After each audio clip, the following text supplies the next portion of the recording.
Welcome to Time for Diplomacy. Today we are at the Embassy of Israel in Berlin. Hello, Hi, Shalom. Shalom. How are you? Bruchim habayim, as we say in Hebrew. Buchim? Habayim. Habayim. That's it. Super. Today we are together with Mr. Ambassador, dear Ambassador Jeremy Issacharoff. Dear Ambassador, thank you so much for hosting us in your family. Pleasure.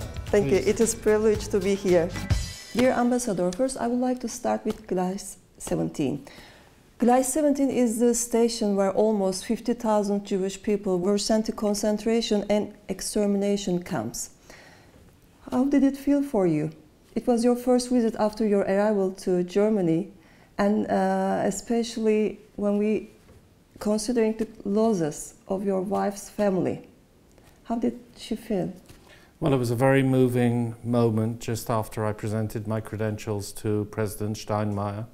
We went to Gleis 17, and there were a number of representatives from the Jewish community and also from the German community in general. It was the first time I said the morning prayer for the Jews who had been deported, and the vast majority of them never came back to Berlin. So it was a very strong and moving moment for us. And especially, as you said, my wife, whose grandfather was taken to Auschwitz and killed there. And I, even though my family at the time during the Second World War, both families from my father and my mother's side were living in Israel, my wife's family was living, her mother was born in Dortmund, and they lived in Dortmund, and she lost a lot of her family. So it was a very poignant and difficult moment, but a very, in a way, something that characterized coming for an Israeli ambassador to Germany. It symbolized a lot. How did this beginning affect your wife, life in Berlin? Well, I think it put a lot of... Was it the first time to come to Germany? It was the first time we actually came together. We both had visited Berlin separately, but it's the first time we came together, and we came with our with our children. And obviously, it was an incredibly warm welcome at the president's office when we submitted the credentials in Bellevue Schloss. And in general, I'd say that the overall welcome of the Israeli ambassador to Germany was quite amazing. And I was really taken back by it. I was taken back by the warmth, by the friendship. You know, I guess one didn't really expect it to be quite so welcoming, but it was. And since then, we've been here now for a year and a half, and very much enjoying the challenges that are in this job. I know the first settlement of the embassy was in 1965 in Bonn. However, I'm curious to know that how the relations between two countries were established again on diplomatic level after the war. After all pain and hatred, it cannot be so easy to have a dialogue again. Can you open up more about that process, and also considering the things happening in the present? Is it possible to say that some people have tendency to forget about the past? Well, first of all, it was incredibly complicated and difficult relationship after the war for obvious reasons. And I'd say that because of that, I guess the relationship between Israel and Germany will never just be another relationship for either country. It will always have a very special context. And I've said a number of times that, you know, we can't change history, but the history can change us. And one of the things that I think has been very apparent is that it did take time. During the 50s, there were discussions about reparations between representatives of Israel and Germany. There were various smaller scientific cooperations which happened. But I'd say there was only till 1960 when David Ben-Gurion met with Konrad Adenauer in the Waldorf Astoria in New York. That was one of the first major meetings that I would say created a bridge between the past and between the future relations. It still took another 5 years to establish diplomatic relations with Germany, and even then it was a very controversial act in Israel. And but I must say that I think this is one of the things that I find so incredible when I look back at the past, when you feel what has happened, and you don't forget. We don't forget, the Germans don't forget, we remember. There's a very strong culture of remembrance. But when you look at what has happened and where the relationship is now, it is actually quite an incredible story of inspiration of just how much two peoples can try and get over the past and create a new relationship, which is what has happened. Dear Ambassador, I want to ask that, do you think what happened in Munich Olympiad in 1972 and caused the horrific death of 11 Israeli athletes was a provocative attack to damage still developing relations between Germany and Israel? Well, I think it was a time of terror, and I don't think anyone who carried out this attack would have not realized what sort of ramifications it would have in the Israeli-German context. I must say, a week and a half after I presented my credentials to the President Steinmeier, President Rivlin visited Israel, and he went to Munich to open the memorial for the Israeli athletes that were killed, and a German policeman who was also killed in this horrific attack. And it really was, I think it left such a deep scar, but it didn't manage to undermine the Israeli-German relationship, which ultimately went and became much stronger. And in many ways it also showed that the two countries still have many joint interests, and one of those interests is fighting terror, and this is something that has become a strong element in the present relationship between Israel and Germany. And there's a very strong determination of both countries to fight against this phenomena. Israeli flags were burned at anti-Israel demonstration at Brandenburger Tor. And a Jewish restaurant owner was threatened, and Arab Israeli was assaulted for wearing a kippah. And latest findings say there has been 10% increase in anti-Semitic incidents in the last year. We started to see new phase of anti-Semitism. Did anti-Semitism in Europe accelerate and take a new meaning after the arrival of refugees from Middle East? Or did it just revive the already existing hatred? I think it's very difficult to make a determination either way, but I think the issue of anti-Semitism has been a very major problem in Europe over the ages.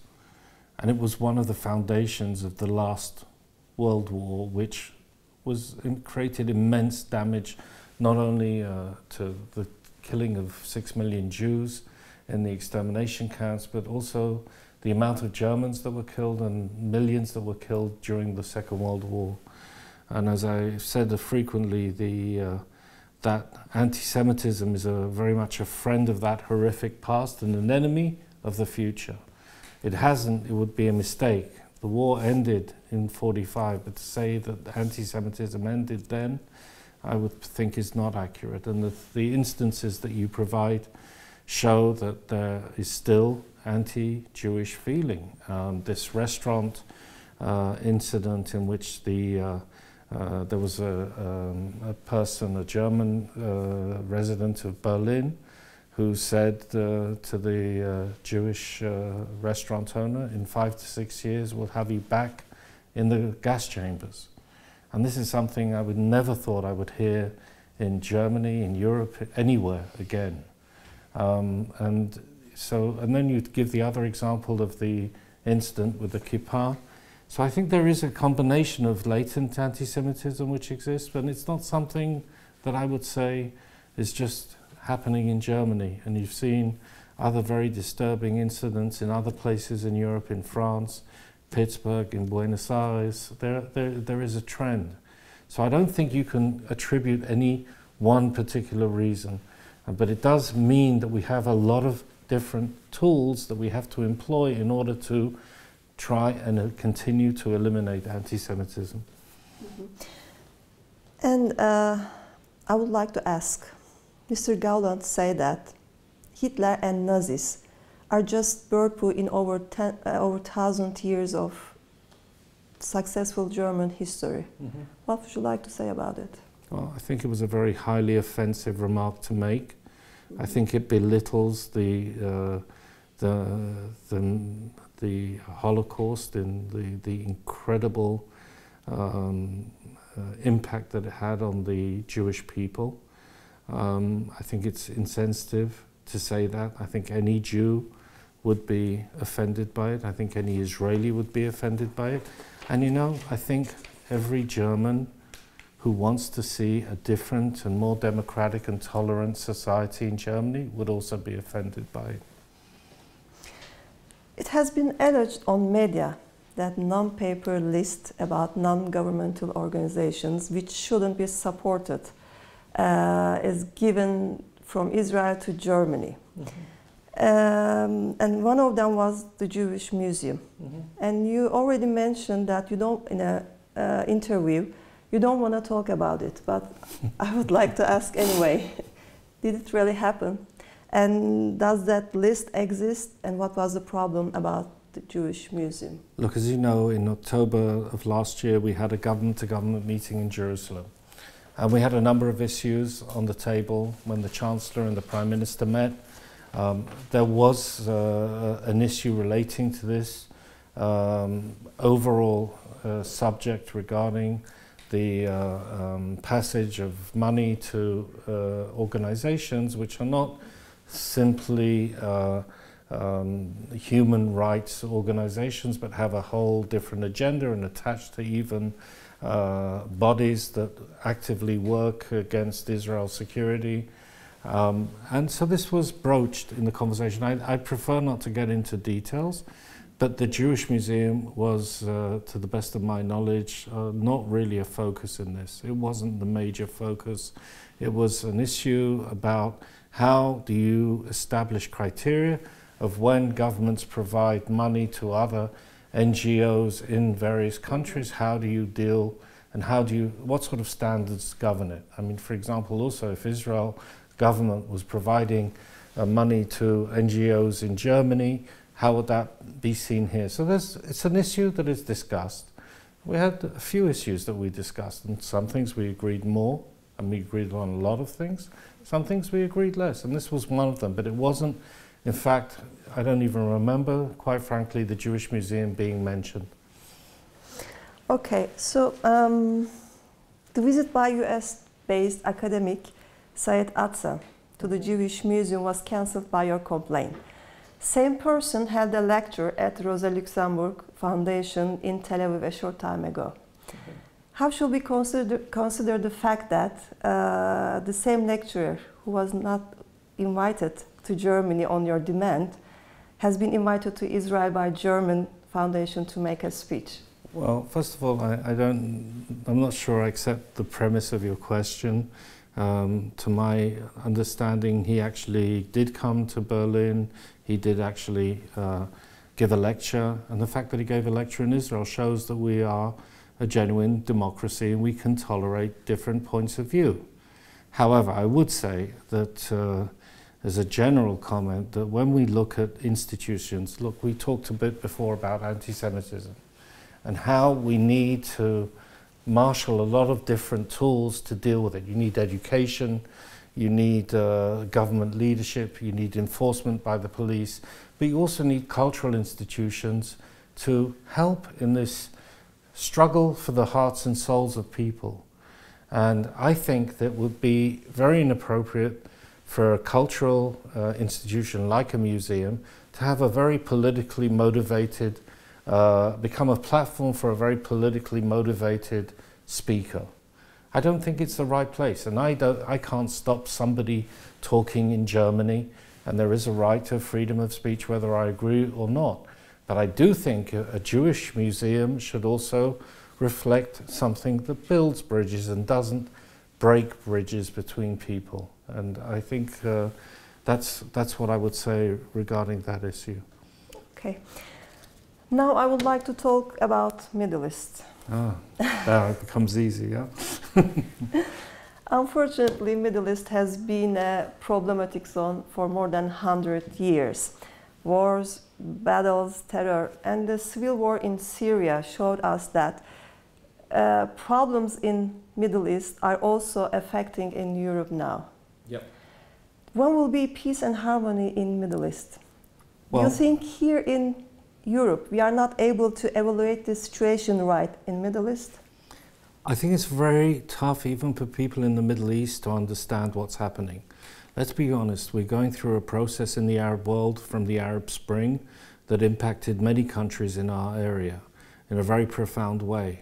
First of all, the Arab countries that went through it, from Libya to Tunisia to Egypt to Syria, and the ramifications that it had. And I think it's clear that not many people could say that we could accurately understand this process, where it's going, and what are the likely effects of it. And I think it did have a profound effect on a lot of countries around the Middle East, obviously, like Turkey, like Israel, and these are things that, so it's complicated already for us. It's also going to be more complicated for the Europeans.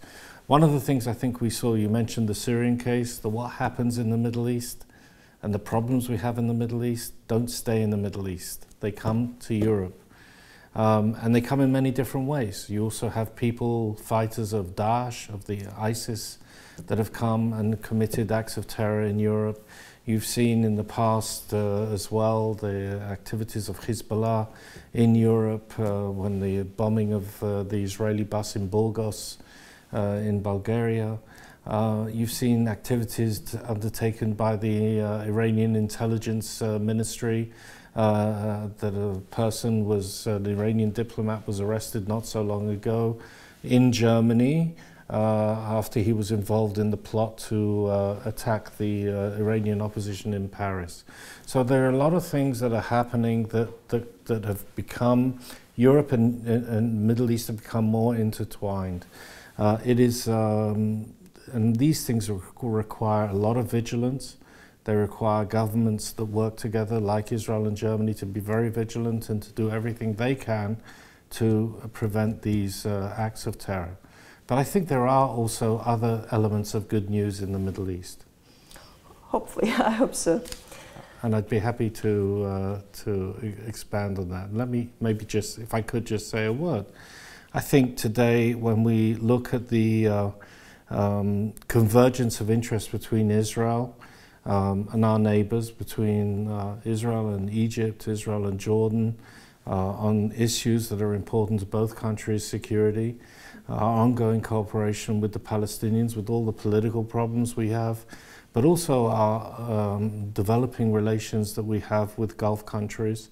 And I'd say a greater convergence of interest when it comes to the challenges that we're facing, whether it's in Iran, whether it's in Syria, whether it's regarding other challenges like ISIS, like Hezbollah, and all of the different problems that we're beginning to realize that we all face together. And if we understand each other more, discuss these challenges more, we can more effectively craft a proper response to these challenges. And now I want to talk about music and maybe film. Mm-hmm. Eurovision win in 2018. Yeah. Golden Bear win in 2019 February. This is another story. Yeah. Okay. And during the Eurovision contest, which take place at May, yes. I think so, this year, in May, you will be hosting 41. I don't know if it's still 41, but 41 countries and the whole world will be watching. How do you think this big organization will contribute the introduce and tourism of Israel? Well, it's not the first time it's happened in Israel. We've won the Eurovision before and also hosted the Eurovision before in Israel.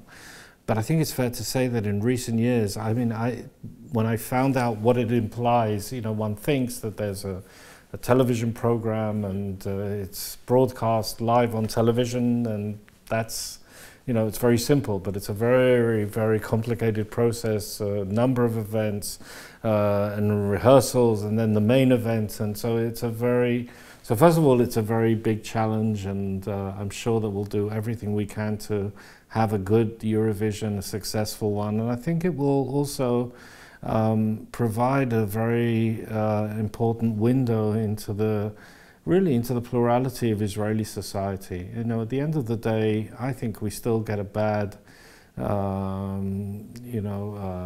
take from the press at times when they emphasize problems. You know, Israel is a very diverse society. We have a lot of different Jewish people from different backgrounds, from Russia, from America, from Europe, from Latin America, from the Middle East. You know, so we have a lot of diverse within the Jewish people. We also have a very eminent Druze community in Israel. We have a very sizable Arab Muslim, Arab Israeli community. So, you know, I think when people come and they see the diversity of how Israeli society actually comes together, I think that's and I think it should be also something that Europe should see more of, just how we've been able to live and flourish in diversity. There are problems, but you know that's you shouldn't disregard the positive things that happen. And what is the tourism and introduction strategy of Israel, which holds such a big potential? In 2018, Israel broke a tourism record. What do you think the reasons behind this increase? Because I think people realize that, first of all, there's sometimes a sense that it's not safe to come to Israel. By and large, I find a lot of Germans that I meet here, they say in the beginning they were scared, and then they realized they felt just as safe in Israel as they felt anywhere else. They were incredibly, first of all, they were also very warmly welcomed in Israel as Germans, which I think is very interesting. So I think a lot of them go thinking, well, you know, the Israelis, how will they react towards us? And they have a sense of, you know, Israelis are actually very warm, they're very open and welcoming. And I think that's really one of the things that I've seen a lot of in the last year and a half of, you know, exchanges between schools, between Israeli kids and German kids. The younger generation also have a different way of speaking to each other. And it's quite fascinating to see just how they know what's happened in the past, but they still have a way of coming together in a much more warm and friendly way. They create their own style, and I think that's really interesting. So I think that's part of it. And people come to Tel Aviv and say, wow, it's so exciting. They come to Berlin. Berlin's a really hot town. And, you know, so that creates a certain buzz and a dynamic. And it's like only 3-4 hours away from Berlin. And it's some beaches. Not so expensive. You have all these low-cost flights and everything. Delicious foods. Sorry? Delicious food. Oh, absolutely. The food, as you can see, I benefit from that very much. It was really delicious. And if I ask you to introduce Israel with 3 words, what would you say? I would say peace. I would say innovation. And I'd say also stability. That I think these 3 things, you know, every Israeli deep down really does yearn for peace. Peace that is providing not only better relations with countries in the area, but providing more secure relations with them. Innovation has become a hallmark of our economy. We're not a big industrial power like Germany, but we are a knowledge-based economy, and we have had to deal with a lot of challenges, population increasing, doubling over the last years, water, energy, and that lack of natural resources, and now that's changing a bit. But you know, there's been a lot of challenges, and in the end you have to have a response, and you have to develop answers, and innovation has been a very important response. And stability, you know, you always need that. And one of the things that you don't have in an excess in the Middle East, like water, is also stability. You need as much of both than you can have. And I would like to also talk more about economy in Israel, because it is, Yeah. we have very good numbers. Since it is foundation for 70 years, there have been more companies established in Israel than the bigger and more steady countries such as Great Britain, Japan, Canada, China, India, and South Korea. In Nasdaq stocks, there are still more Israeli companies than the total amount of companies from Europe, South Korea, Japan, China, Singapore, and India.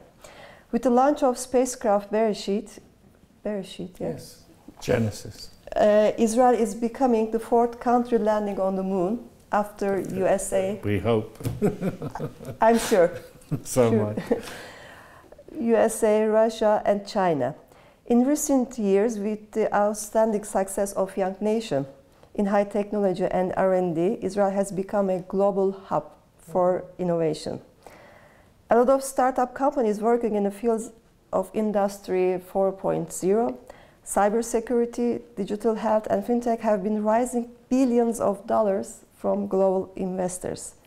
Companies such as Google, Microsoft, Intel, Alibaba, Facebook, and LG are setting up research and development offices in Tel Aviv. And on the other hand, Israeli cows are producing the most milk worldwide. It's almost 2 times more than cows in Germany. How did such a country surrounded by the desert manage to do this? And how did Israel accomplish so much in 70 years despite of all battles and difficulties? First of all, you could become an ambassador for Israel. I think you presented what we've done in the economic way in an excellent manner, and a lot of it is largely accurate. And you know, when we see concerns that have, as I said, usually in Israel is not an economy that has major industrial concerns like you would find, for example, in Germany. So the gravitation is to more smaller companies that use their own R&D, use their own knowledge, and try and develop their products in a way that, you know, relates to the changing nature of our world. And they found many different answers, as you said. Look, for example, in the area of mobility. With Germany, one of the biggest pillars of the German economy is the car industry. And we can never compete with Germany when it comes to making cars, but one thing we can do is be groundbreaking and really cutting edge in terms of navigation for cars, in terms of technologies which can help and bring us towards the age of autonomous driving, to help in many different, for example, Continental bought an Israeli company that has developed a system to prevent the hacking of cars because of its computer.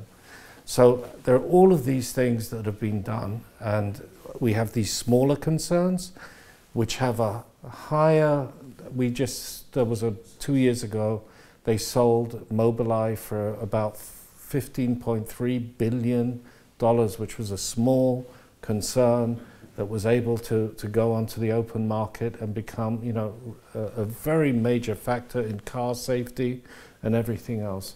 So these companies are small, they could make a lot of money, and therefore they're willing to take greater risks, and they're willing also to fail. But with all of these factors combined, you have an extra push that, you know, when you do succeed, you succeed in a big way. And I think that, to a large extent, explains why Israel has gone in that direction.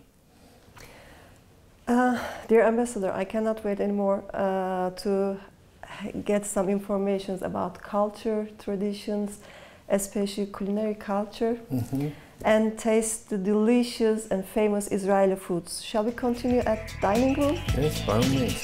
Thanks a lot.